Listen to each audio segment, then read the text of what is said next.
Yes,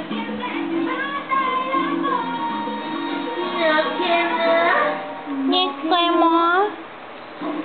Ganon din kahit ako. Pero mas tigit ako mapangalit. Kaya mag-iingat ka sa akin, Ika. Mamamatay ka muna bago ka pa makapansin. Dalahan ko sa'yo na lipstick ba? Huwag kang mag-alala. Sandali na lang siya dito sa Valle Encantado. Maalala niya ako.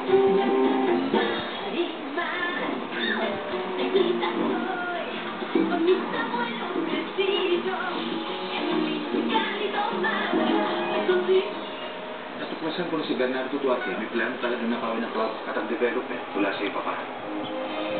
Hindi ko siya hayaan nakawin na kahit ano. Paano siya matipigilan? Wala pa sa kamay mo ang power of attorney para may pagtanggol mo siya. Ibibigay niya sa akin yun, Esteban. Ibibigay niya. Dahil sasabihin ko na sa kanya ngayon na ako ang kanyang anak. Tamang gagawin mo.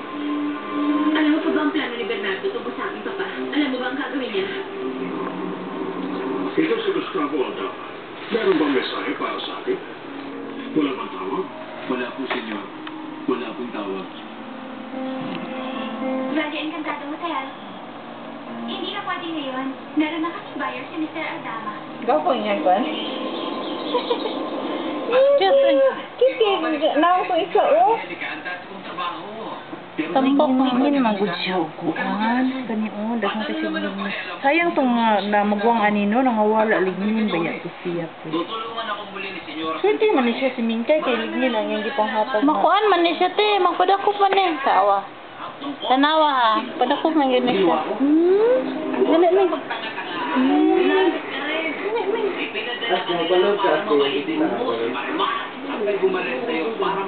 Ang katong isa ka iring kay.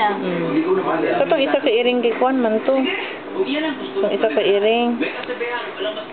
Kanang ganin pagtuligin ang iyang kuan. Isog man yun. Anong isog man ni siya? Alam ko rin na.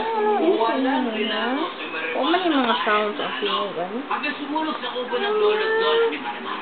Kung ano yung paano ka ka nagkapalit ka Kinalaman kita? sa pangyayari yun. Ako? Sa una. Oo.